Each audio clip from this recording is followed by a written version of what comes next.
everybody, welcome to Wild Boy Movies, the place to talk movies, and this past weekend we had the re-release of Avatar The Way of Water in theaters, and off a side note, it was great to see this movie back on the big screen because it looked so good in theaters, especially since this was my first time seeing a movie in IMAX, which I will cover in a future video. But as part of this re-release, you got the chance to see one of 3 clips for the upcoming Avatar Fire and Ash movie. So what I'm going to be doing in this video is breaking down the clip that I got to see when I went to see the re-release in theaters, as well as speculate what it could mean for the overall film.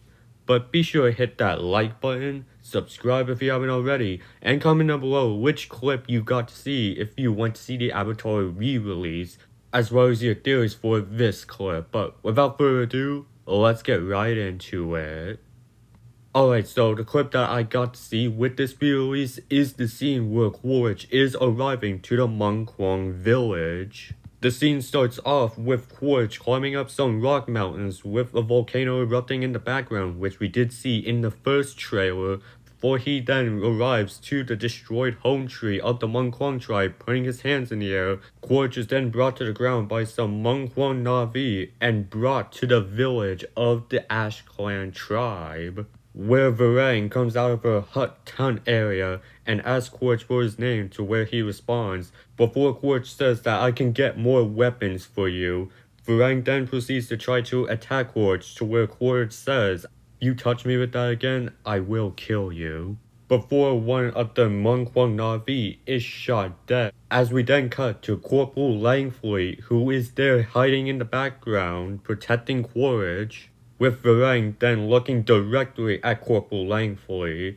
Varang then tells Quaritch to come inside of her tent hut area, but before she enters, she looks directly at Corporal Langfleet once again before entering the tent, as the screen then cuts to black with the title card of Avatar Fire and Ash with the date of December 19th. Alright, so what I can pick out from this clip is that this seems like to be the second time that Quaritch and the Ash tribe meet up, and specifically this could be Quaritch going to the Mongkwong tribe with some of the weapons that he can provide to the Mongkwong, to presumably form an alliance with the Mongkwong so that they can together try to hunt down and kill Jake Sully. Now we know from both trailers that we've gotten so far is that the RDA is going to provide the Mongkwong with these weapons, and that they are going to be teaming up in this mission to hunt down Jake Sully, to where we even got some shots of Varang holding a flamethrower and shooting out that flamethrower weapon. Now, I definitely think that this will be set after, this battle that we're going to be seeing the Mongkwong and the Wind Traders have in this movie, where Jake Sully is going to be on one of those Wind Trader airships. Because we do see the Mongkwong Na'vi in this battle use their traditional weapons of bow and arrow. And I think this scene is going to be happening within an hour into the movie, which is a long time for Quaritch to meet up with the Mongkwong, because this movie is set to have an over 3-hour runtime.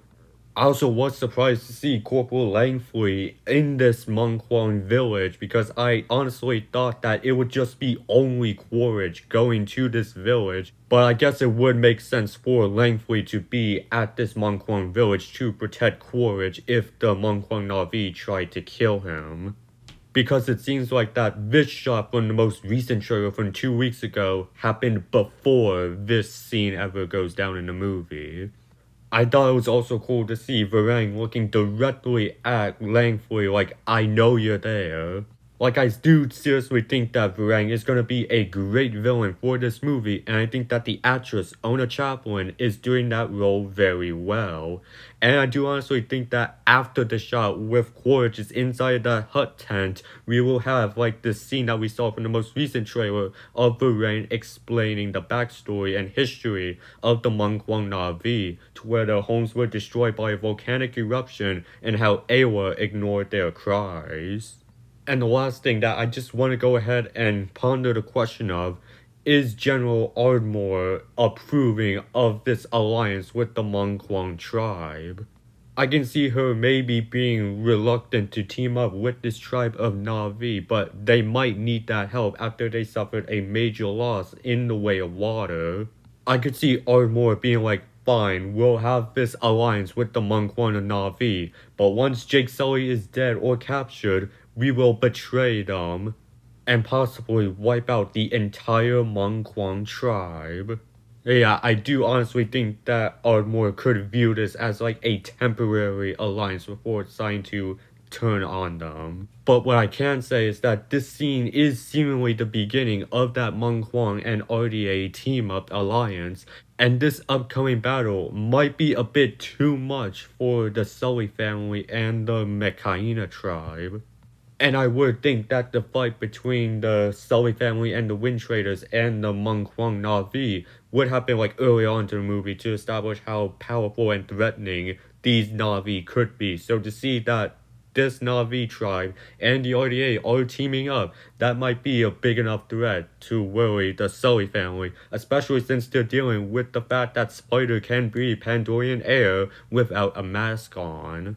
And with the Sully family also still grieving the death of their eldest son Neteyam, it could give the RDA and the Mon Quang the upper hand to where they might end up winning in this movie.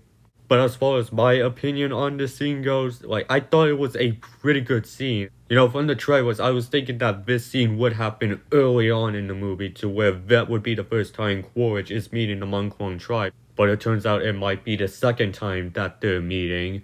All in all, yeah, I thought this was a great clip, and it was made even better with the fact that I saw this clip in IMAX 3D. And not only did this clip make me a bit more excited to go see Fire and Ash when it finally releases this December, but with the fact that I did see it in IMAX 3D, it makes me definitely want to see this new movie in that particular format. But that was just a breakdown and my thoughts on the exclusive clip that I got to see for Fire and Ash with the Way of Water re-release. I know there are 2 other clips that you could see with this re-release. I'm not going to break those down because I haven't seen those clips and I only plan to see the Way of Water re-release once, which I just did. However, I'm sure that people have already gone ahead and broken down the other 2 clips that they might have seen during that re-release. But I want to hear from you guys. What theories can you pick up based off what I described in this scene? And how do you think this scene could overall impact the overall film? And if you didn't get to see the scene with the Way of Water re-release, what scene did you end up seeing? Go ahead and leave all of that down in the comment section. And while you're at it, be sure to hit that like button, subscribe if you haven't already, and I will see you in the next video. And have a great day.